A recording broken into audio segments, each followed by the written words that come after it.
I feel invigorated. Like I'm 55, it's a new chapter. Like I'm excited. Change and growth are scary, right? And we don't always want to get out of our comfort zone.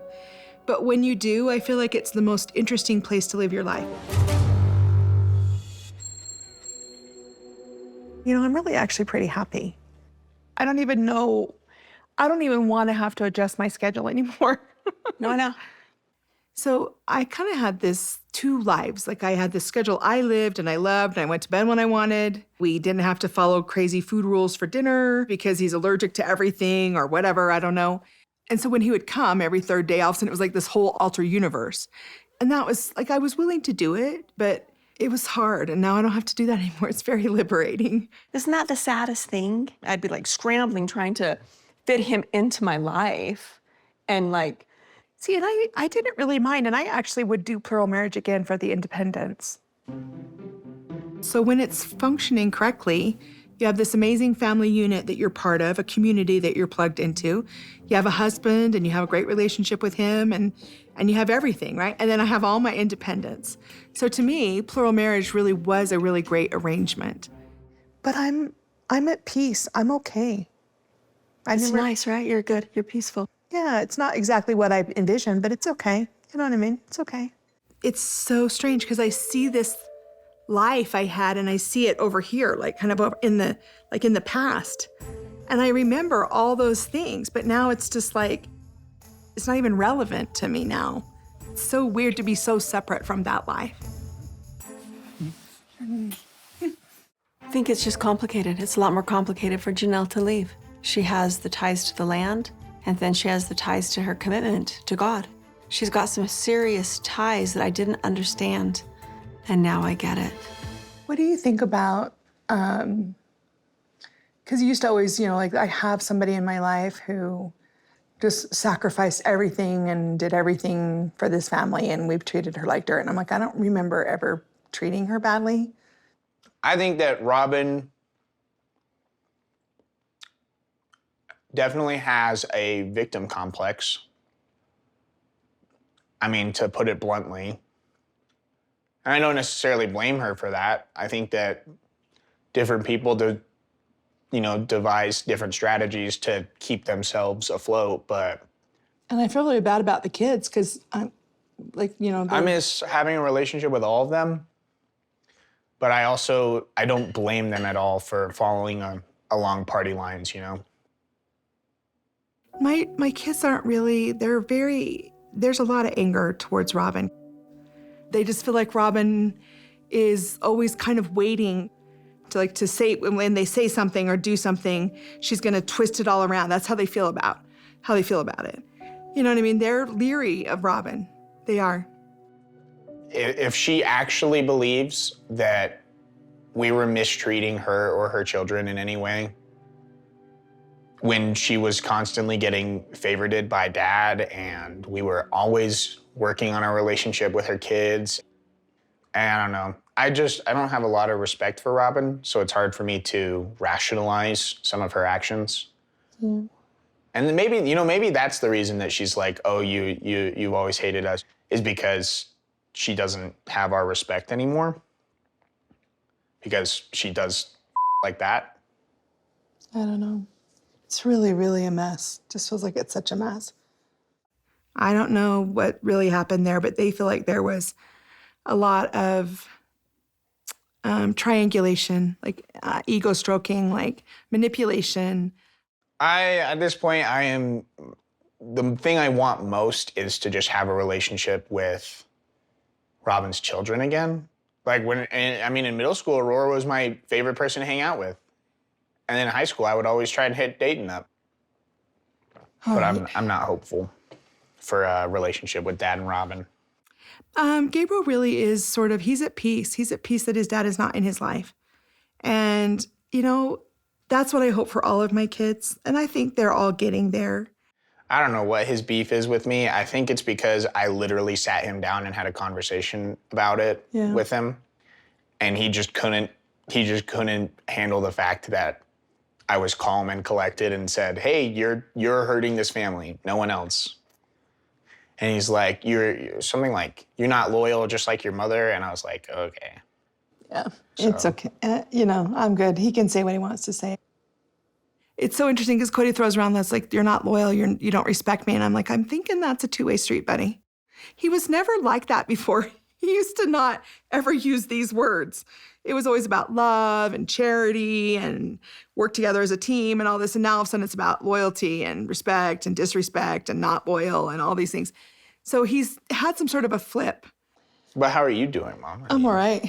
Everything is really good. I'm happy, really, really happy. So, I mean, it's not easy, though. I stuck it out because you guys were still home and all that. And then when he no longer was a really great father, it's kind of felt like I had the ability to go do something different. So. Well, I have you sitting right here, right? So the holidays are over with, and I'm going to go have lunch with Kody. I haven't seen him in person for a long time. The clock is really ticking on this note, and we owe this money. Because of the breakdown in the family, there is no communication, there's no cooperation, there's nothing. Hey, Hi. how's it going? Good. So, this is intimate. At this point, I'm really hoping Kody has something to say or some sort of concrete plan because I don't trust very much. So I've already started to make contingency plans. If I have to take action legally, I will. I've talked to only one lawyer in town, and there are a lot of them. So what's the occasion? What's going on? Well, I know that you've been not wanting to necessarily discuss the property, but let's kind of put our heads together because it's coming up. I mean, it's almost February. We got months to go. We have really only about 3.5 months. And Yeah. so if we don't have the cash to pay it off, we're going to need to do some different financing. If we can't make this balloon payment that's coming up in 3.5, 4 months, technically they could take the whole property back because we signed a really bad contract. We were not smart. Christine left, and because of the equity in her home, she traded that for her equity in Coyote Pass. So now Coyote Pass has just got 4 owners. How are we going to divide, yada, yada, yada? We're still going through that process. And Janelle's like, well, we got to pay it off. We got to pay it off. We got to pay it off. Well, I don't feel like doing you any favors, Janelle, but I know we have to pay it off. So I have thought about, are you interested in buying me out? Well, wait a second.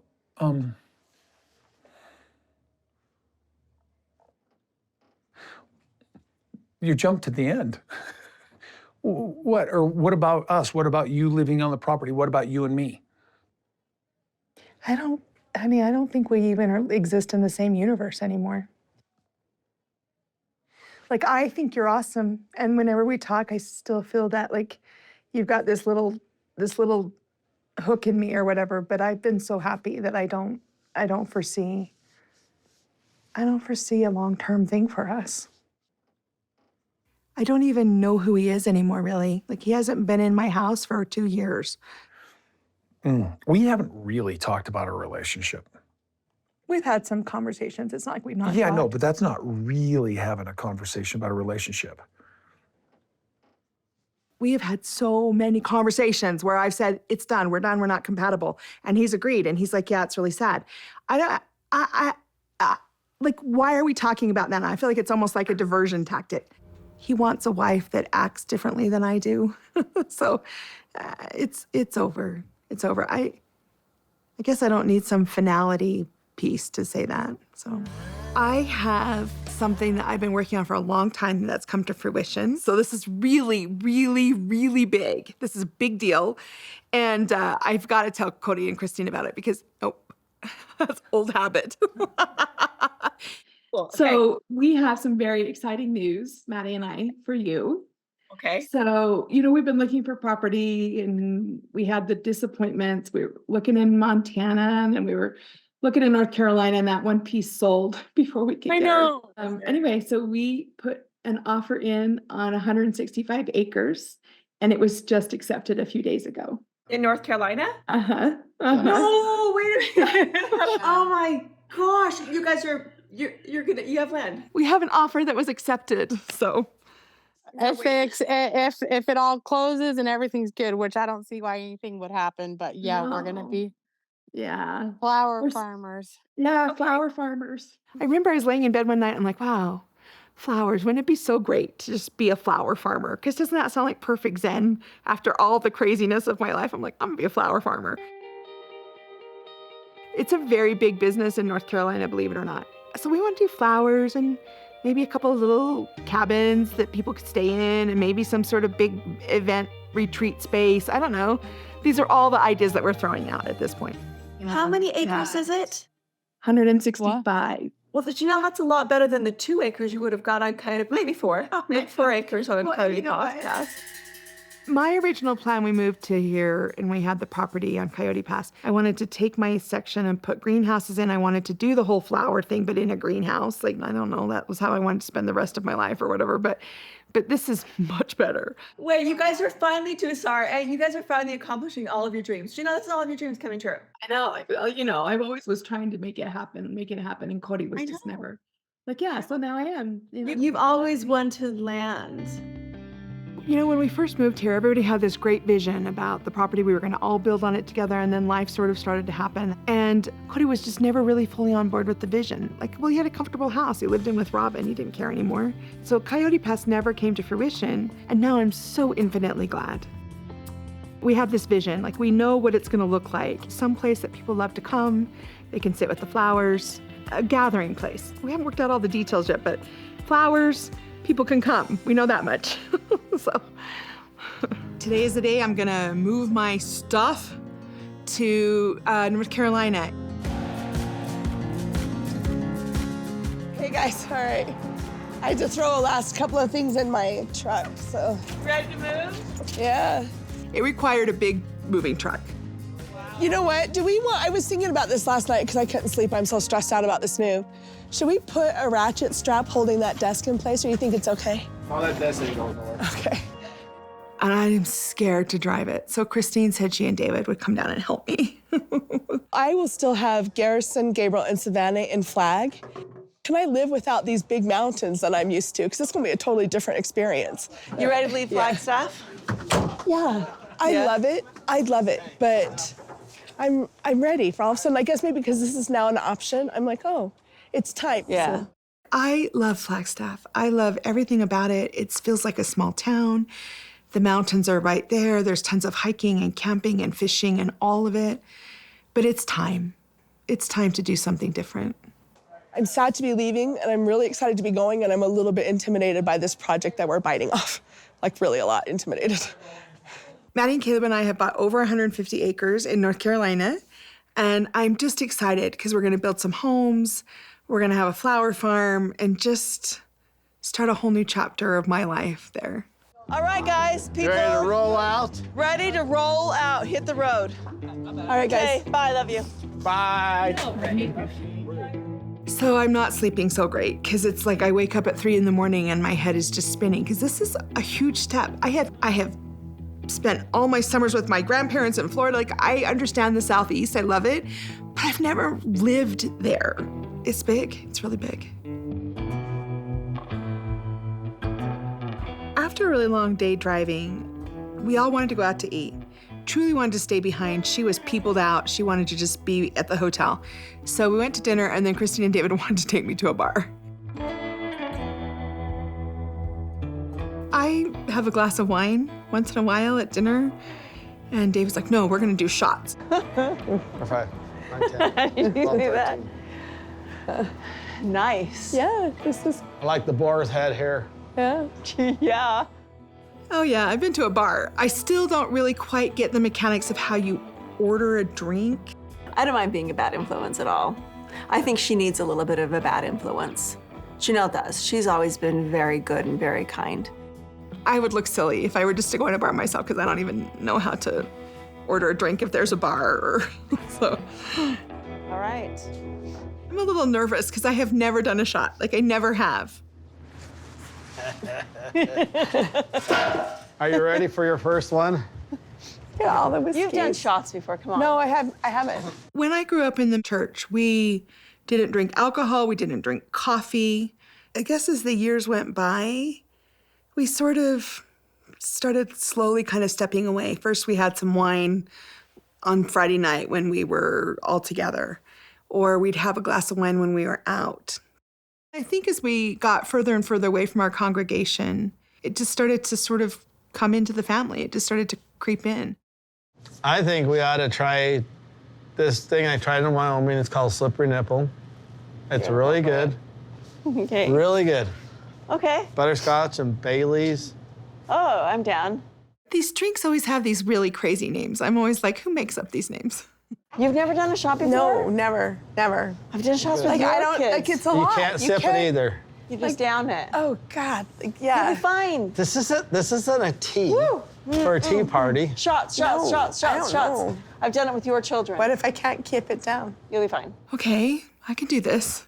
I can do this. This isn't a big deal. This isn't a big deal. Oh my gosh, I'm seriously worried about this. This is Okay, intimidating. just cheers on. first. Whoa, Oh, messy. I'm messing up. You drink it all at once. Yeah, you down it. If you sip it, then you don't want to drink it. Okay, I'm a cheers. little bit like, you do cheers. Cheers. New This is beginnings. New beginning. Your house. Great Know your adventures. property. My Property. house. Moab. Okay. Cheers, all baby. right, Moab. 1, Okay, 2. 2, 3. Ooh. It's good, huh? Woo. That's not bad. That's an easy one. That's smooth. It's not bad. It's not bad. Come on, that was smooth. Come on, Wait it has for good it. flavor. Oh, Finishing of yeah. butterscotch. Oh, yeah, it's good. That's a good one there. Okay, that's all I better have. Yummy. That's good, baby. You're right. That is really yummy. You know, I didn't know what to expect because you always see people on the TV and they shoot it and then they cough. I think David took it easy on me and he made it with one that had a lot of sugar and stuff in it. So yes, it burned, but it was pretty sweet. So your first experience at the bar. Yeah? Yeah, it's not intimidating, right? It's No, okay. no, it's easy. It's fun. I'm actually glad to kind of come and, yeah. Just chill for a little It's a cute little bit. bar. Like, it has all the ambiance I expected. You know, it's so funny. I'm sitting here in this bar in Louisiana having a shot and I'm like, wow, my life is about to really change. Like, it's just different. Having a drink in a bar is no big deal. But, you know, it's a new experience, and I'm looking forward to a whole bunch of new experiences. Like, in theory, I intellectually understand what we're going to be facing with the project that we're taking on, but to actually do the work is a whole nother thing. I feel invigorated. Like, I'm 55. It's a new chapter. Like, I'm excited. Change and growth are scary, right? And we don't always want to get out of our comfort zone. But when you do, I feel like it's the most interesting place to live your life.